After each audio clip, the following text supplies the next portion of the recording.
When I was little, my mom met my sister's dad. He told her straight away that I wouldn't matter much to him because I wasn't his kid. Mom was okay with that. They moved in together soon after meeting, and he never really paid attention to me. I was just there when they had my sister Katie. They were married by then, and Katie was always his favorite. Katie and I didn't really get along. Sometimes we were okay, but I'd back off when she started praising her dad and saying how lucky we were to have him. Even after her dad told her I wasn't his kid and she was the only one who mattered to him, she'd still talk about him as if he was amazing to both of us. Our mom always told me I had to accept having a different dad than Katie and be okay with it. She said kids can have different parents and still be close siblings. Katie always got everything, and she'd often remind me of that. She'd ask why I didn't have nice clothes, or why I didn't eat with them, or why I didn't join them for outings with Dad. She'd tell me to speak up for myself. Once, she pestered me all day to ask Dad for new clothes, so I did just to get her off my back. But Dad didn't understand why I was asking him for anything, and that was the end of it. Katie said I gave up too easily. When Mom got sick when I was a teenager, I decided to tell Katie everything, hoping she'd understand. But she insisted her dad was still my dad because he raised me, and I should treat him like my dad.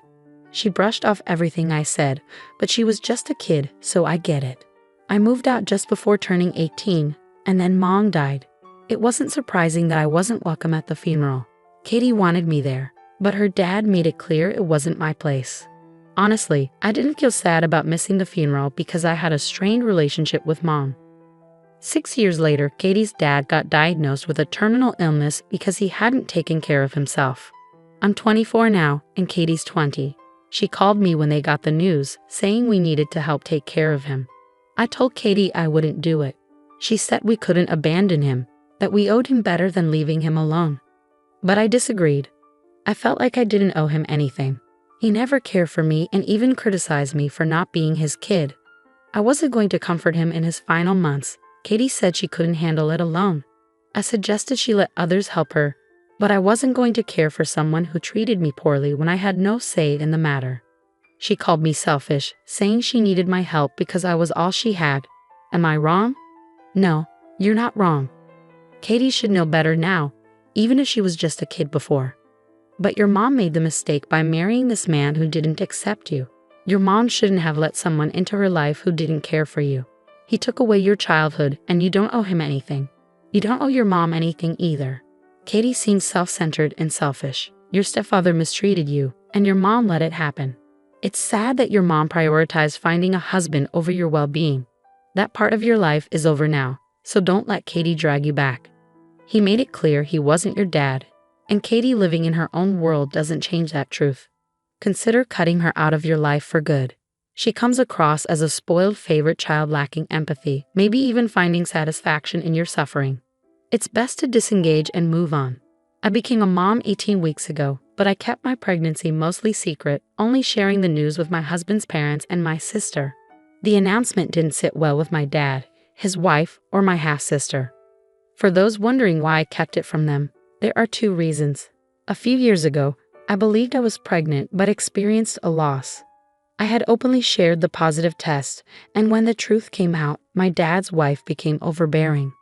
She believed I needed her as a mother figure since she married my dad after our mom passed away when my sister and I were young. However, she was too intrusive. Even after everything I went through, she wouldn't respect my need for space, and my husband had to ask her to leave our home. Another reason is that my sister has 2 kids. During both pregnancies, our dad's wife constantly pressured her about needing her as a mother figure. She insisted on being there for my sister during her pregnancy and talked about how it would strengthen their bond and make my sister appreciate her more. My sister ended up resenting her because of this. While neither of us were ever big fans of hers, my sister grew to despise her because she was convinced she would replace our mom by being there for her during pregnancy. She even dismissed my sister's feelings of missing our mom, saying pregnancy made women irrational and there was no reason to miss a ghost. Since then, my sister has refused to let our dad's wife be called grandma by her kids. All of this influenced my decision to keep quiet about my pregnancy when it happened. I don't live near my dad anymore, so I just stayed away. I also knew it would hurt their feelings, but I honestly didn't care. My dad was furious, and his wife and my half-sister sent me messages accusing me of being cruel and unfair, saying I robbed them of the excitement and tainted the whole experience. They both emphasized how important it was for Dad's wife to become a grandma for the third time, especially since her other grandkids would never call her grandma. And they called me selfish for not considering her joy. Am I the one at fault here? Absolutely not. Your stepmother seems overly controlling. You did what was best for yourself, your husband, and your child. Your pregnancy and birth were about your own family, not about meeting their expectations. You can't force relationships to be close. They either naturally develop or they don't. Step-parents who try to replace a deceased parent usually fail to create the bonds they hope for. Did she expect your baby to start calling her grandma as soon as it was born? She's not really your stepmother. She's just your dad's second wife. It seems like they need a reality check to understand that their idealized family fantasy isn't real and won't come true. They're still upset because they're holding onto their fantasy and feel hurt when it's not fulfilled. The only way to get them to respect your boundaries is for them to accept reality as it is. You're doing the right thing by protecting your family and setting boundaries. Congratulations on your new baby. Sending you lots of peaceful baby vibes. My husband's sister moved in with us after a big argument about the baby's name. They're expecting a baby, and she's 7 months along. She's known to be particular about food and refuses to eat what we normally cook. We've been catering to her by preparing her favorite dishes, which unfortunately I can't eat due to allergies. So every evening, I have to figure out what to eat since she only wants food that I'm allergic to. Last night, my husband agreed to cook separate meals for her and us together. However, when I got home after a long day at work, I discovered that my sister-in-law had convinced him to cook only her preferred meal and cancel the one we had planned. They were eating together in the kitchen when I arrived. Apologetically, my husband explained that his sister persuaded him to eat with her and not to cook the meal I wanted for us both. I pretended it was okay and ordered food from a restaurant instead.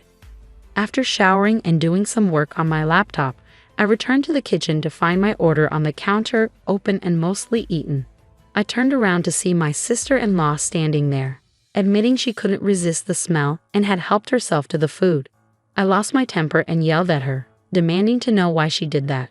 She claimed she saved me some, but there was hardly anything left except rice and dressings. We argued, and I reached my limit. I told her to pack her things and leave first thing in the morning. She started crying, and my husband defended her, insisting that she was pregnant and eating for two. Finally, he suggested I quickly make something for myself from the fridge and let it go. But I refused, leading to a bigger argument. Am I wrong for kicking her out over this? Not at all. You don't just have a sister-in-law problem. Your husband is a big part of the issue. Your sister-in-law does sound selfish and entitled, pregnant or not, but the real issue lies with your husband prioritizing her needs over yours. How did he think it was acceptable to deny you dinner that you were expecting, especially when you couldn't even eat what she wanted? Your sister-in-law is in the wrong, but your husband is the one who needs to reassess his priorities. It's baffling how little they seem to care about you. Seriously, just toss the whole family out. Their treatment of you is unacceptable. I don't understand why your husband would agree to not cook for you. It's nonsensical. How could he be okay with that? Perhaps he could have cooked the same meal for himself and his sister and something else for you. Where do people find spouses like this? And this is the same woman who left her husband over a disagreement about baby names. Clearly, she's unbearable. Who walks out over baby names? Parenthood is stressful. I've been there with 2 kids. But seriously, if one person disagreed with a name, it was a no-go. So in your position, I wouldn't have even let her stay in the first place. I'd tell her to sort it out and go back to her own house to eat her food. Your husband and sister-in-law are being incredibly disrespectful.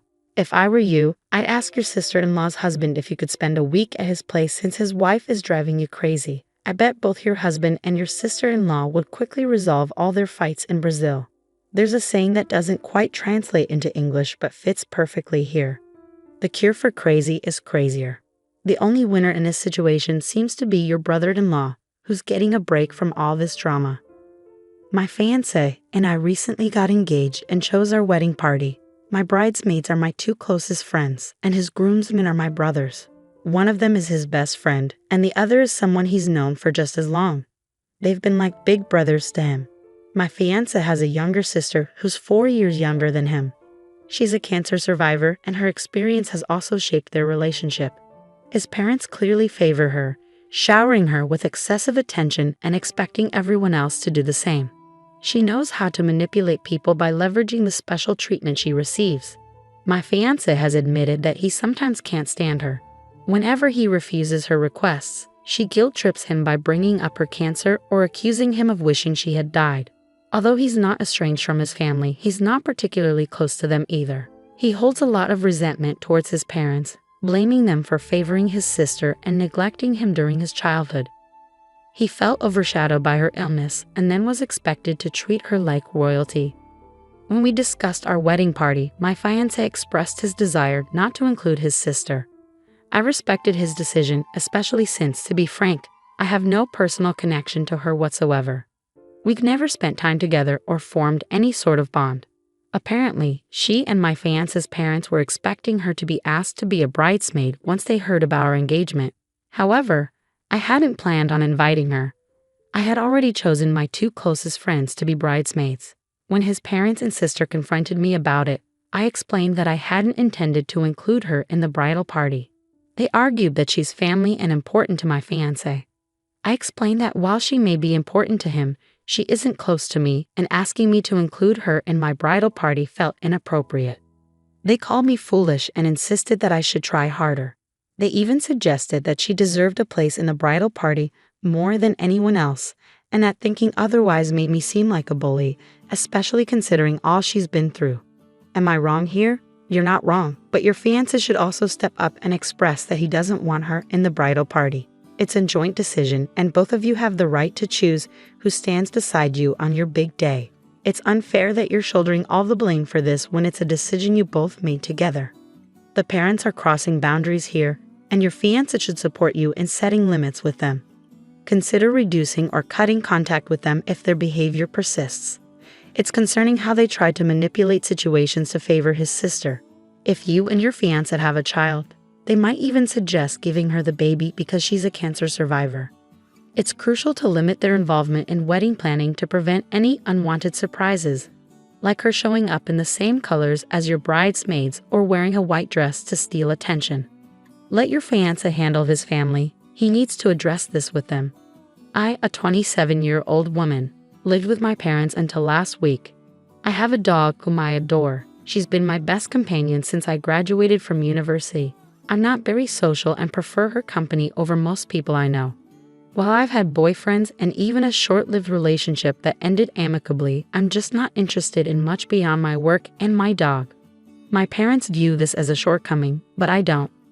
My brother also resides with us. He's in high school and doesn't contribute financially. I cover about 50% of the household expenses, including groceries. I occupy the basement suite, which, while not legally rentable, suits a family member's needs according to building codes. Converting it for renting would be costly and impractical. My mom concluded that the reason I'm not actively seeking a husband is because my dog demands too much of my attention. While my pup does have some health issues, they are manageable and don't affect her quality of life significantly. Despite this, my mom gave her away while I was at work. When I returned home, my dog was gone, along with all her belongings, her toys, leash, everything. I confronted my mom, insisting she tell me where my dog was, threatening to involve the authorities and accuse them of theft if she didn't comply. I retrieved my dog from where she was being held and then returned to my parents' house to gather my belongings. Afterward, I went to stay with a friend. My dad has been reaching out, asking for money to cover expenses for the month. I reminded him that he should have considered this before allowing someone to take my dog. Unfortunately, my dad lost his job due to the current global situation, and they're struggling to cover all the household expenses without my contribution. He mentioned that they'll run out of money in 3 months without my assistance. However, I no longer trust them. My family believes I'm foolish for prioritizing my dog over them. Am I wrong? You're not wrong at all. Your parents were clearly taking advantage of you.